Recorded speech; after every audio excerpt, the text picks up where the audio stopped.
All right, let's do this show.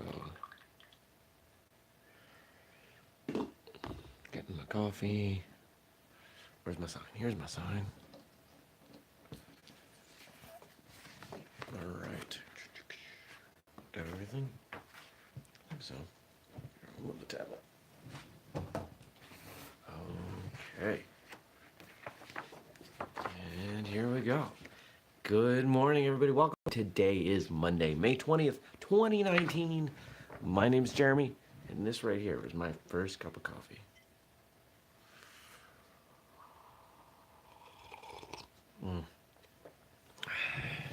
This is the shush mug. Shush, almost. Now you may speak. I wish this would work on the cat. She was very vocal this morning. I did not enjoy it. A little annoying. You know, I don't have the overhead light on in this room.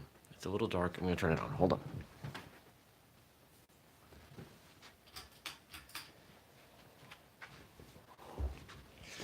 There we go. I'm not a big fan of overhead lights, but we kind of need them for this show.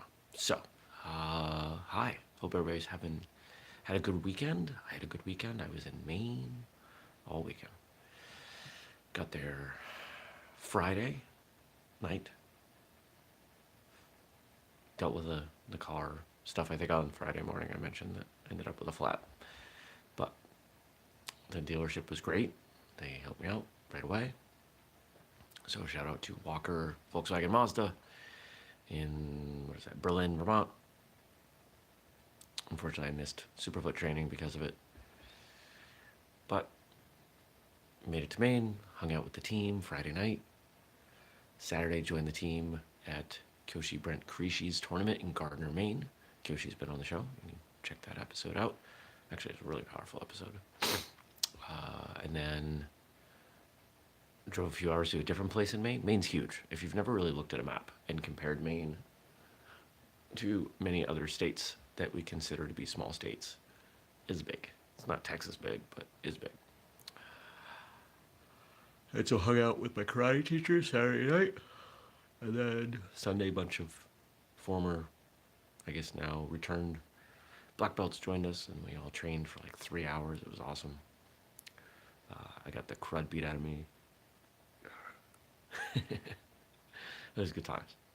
And then I drove home through one of the worst rainstorms of my life. It was nuts. So that was my weekend. What's going on today? I'm not sure. I know I have some appointments. Phone meetings, I think, mostly. I'm going to try and catch up. Clean the house, because I wasn't here this weekend to do that. Yeah. Cat's going to be annoying. I can tell. She's just going to follow me around all day. New episode of Martial Arts Radio. Now, hold on.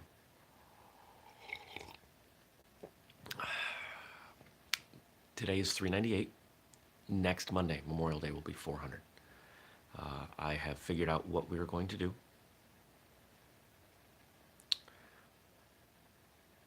We're going to do a live Q&A. A big live Q&A on Facebook. I had considered taking that elsewhere, getting some other people involved, but the closer we get to me asking people to make a commitment to anything, the fewer people are in attendance. And the last couple of years, I put a bunch of time and effort into creating an event that ended up, honestly, it would have been almost exactly the same to have done something like this. So that's what we're going to do. We're just going to do it on Facebook as a different platform. I will save the video and upload it to YouTube, however. So I believe I have scheduled to create a Facebook event and work out the logistics then. So you can find that. Now today's episode, 398, is with Sensei Jimmy Pedro. If you know anything about judo, you probably have heard his name. He is, I don't think you can have a conversation about American judo without talking about Jimmy Pedro, at least his family. It was a great interview. He's a good guy. And if you really know him well, I'm not going to ruin the surprise. But he's working on getting me to at least one, maybe two big names that you've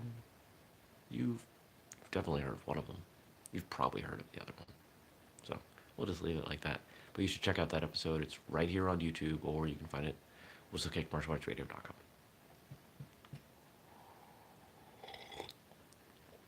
All right. Can you hear the rain? It's pretty intense. I'm glad I don't have any seedlings in the ground right now because they'd be getting pounded. I'm hoping to do that on Saturday. Get some stuff in the ground. We'll see. All right. Where's the tablet? Let's talk about what's happening. What questions did we have? We have 3 questions come in.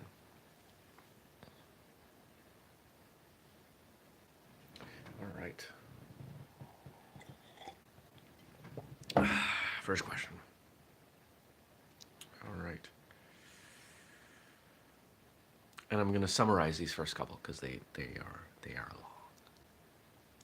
long. Witnessed a protest last week that got out of hand. 10 people arrested.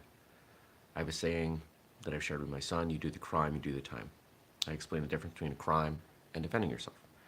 How do you feel about that difference? Well, I don't think it is ever, well, first off, there is a difference between what is right and wrong and what is the law at times. We attempt to keep those things the same in modern society, but they're not always the same. Unfortunately, they should be. In fact, if it was up to me, all laws would be so common sense that no one would have to research them. You would know, of course I can do that. Of course I can't do that. They would be obvious. So when we talk about defending yourself versus being a criminal, it all has to do with safety, preservation of life. If someone attacks me, I defend myself, and then I continue to defend myself in an excessive way, that's wrong. Just because someone throws the first punch doesn't give you full license. My brain's not awake yet. It doesn't give you complete permission to just do whatever you want in retaliation. There's a line, and the line is, am I able to guarantee, maybe guarantee is too strong. Do I have a reasonable assumption for my own safety at this moment? Once you get back to that point, everything else is excessive. And that's why most good self-defense people talk about defending yourself and then running away, because that's the only way you can really be sure. You do what you've got to do, and then you get out.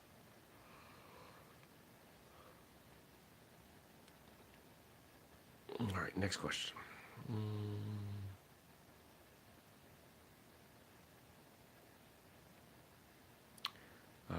The second question goes on, and it's a bit of a story. It's from the same question asker, about her son in school who frequently would stand up to bullies, especially on the behalf of others, which I think is awesome. Most people won't do that, even adults. And then she talks about a situation at the neighborhood pool where the bully stood up to someone who was bigger and older. And she's curious, why, when there were adults around, does it take a kid to stand up to someone?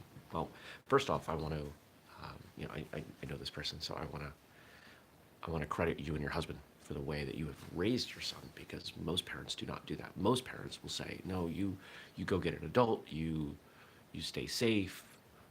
They give them what they feel is the less risky method of dealing with the situation. The problem is, if everyone does that, nothing is done. No one is better.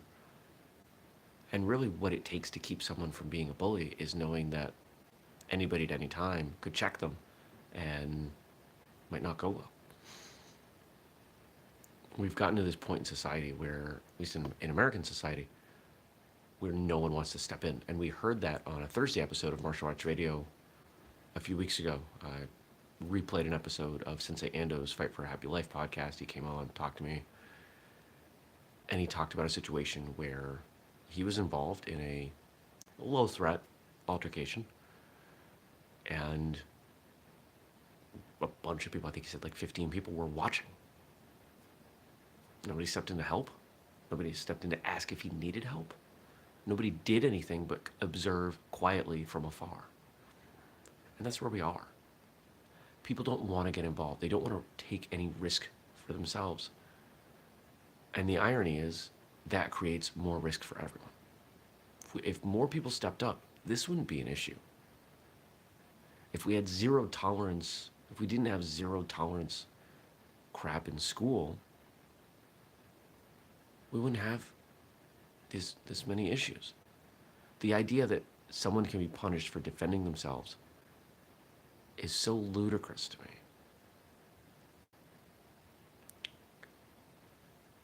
So why did it take your son to step up?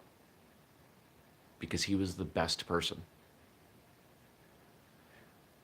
If you look at violence or bullying or just when someone treats someone negatively, there's this kind of relationship there. I don't think it's an inverse relationship. I haven't thought about that. I'm just thinking of this now. This is the way I think I'm going to articulate this. It takes a very perceptive, aware, very good person to step in on a very minor thing.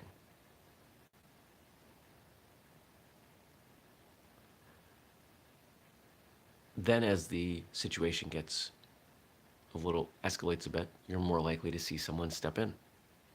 Actually, it's probably a bell curve. If across here, if this is the severity of the situation, and this is the likelihood someone will step in, I think it's going to go unlikely, likely, and then as it gets more severe, people are not going to step in, they're going to hide. So over here, you've got, professionals like police officers, and over here, you've got almost no one, and in here, you've got everyone. He saw a situation that needed to be dealt with, and he dealt with it. And that's what we should do. We should all step in. We should all recognize that not checking that bully at 12 turns into that bully beating people at 15 and going further as an adult. It's in everyone's best interest that we collectively stop this behavior.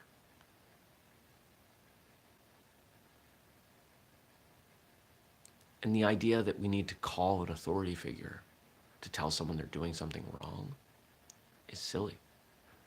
In most situations, what are you risking? You're risking someone saying no or yelling at you. So what?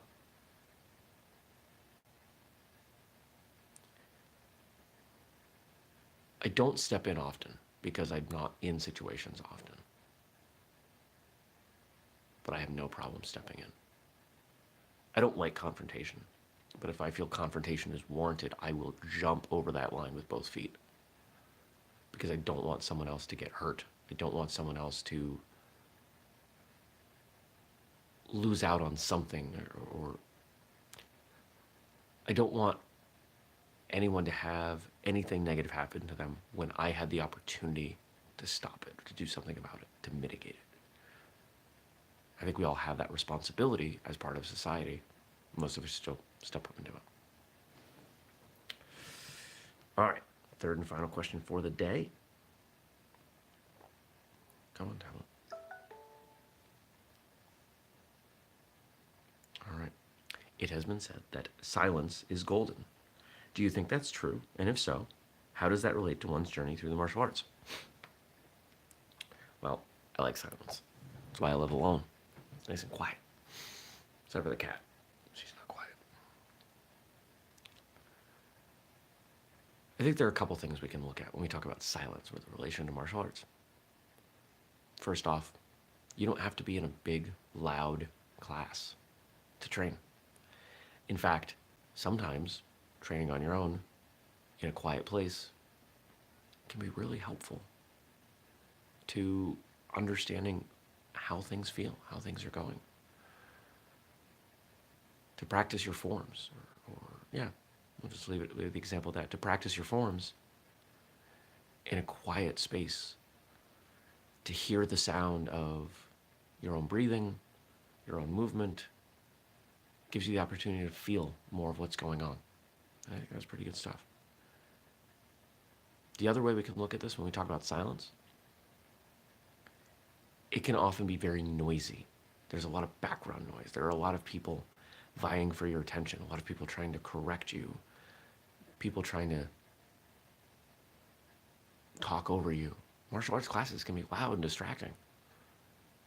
So getting better at tuning that out, almost in a meditative way, can be really beneficial.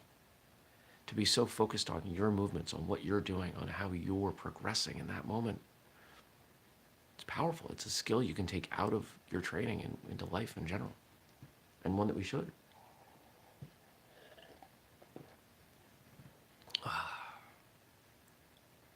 If you want to ask me a question, best place is below, right here on this episode.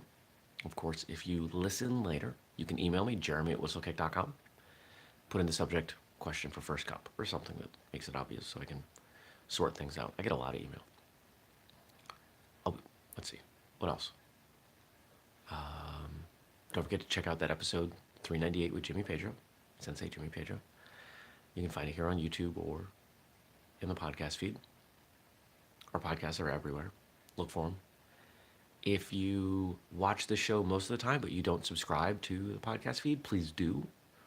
It helps our numbers and make sure that you can catch every episode.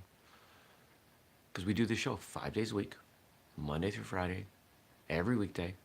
It's the same thing, 3 different ways. Right here on YouTube at 6:30 a.m. Eastern. Now, for your homework.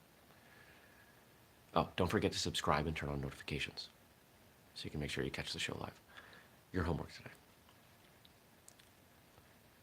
Find 5 minutes where you can be quiet, where you can be ideally in silence. Now, maybe that's sitting in your car. Most of us, when we drive to work, sitting in our car is the most quiet we're going to get. And if you're going to get to work right on time and you don't have 5 minutes then, take 5 minutes before you drive home. In fact, I've talked to a lot of people who actively use that time between work and getting home to transition so they can make sure that they're the best they can be for their children, for their spouse, whoever they have at home as their family. And learning how to develop that skill of that transition, the ability to leave things behind, is pretty valuable and one that we could all benefit from. If you spend a lot of time in the car, like me, you probably spend a lot of time listening to music and podcasts and audiobooks. Don't be afraid to turn all those off for a few minutes. Driving can be very meditative. Don't fall asleep, please. Good morning, Stacy. There's some value there. So, send me your questions. Find your quiet time today. Enjoy your Monday.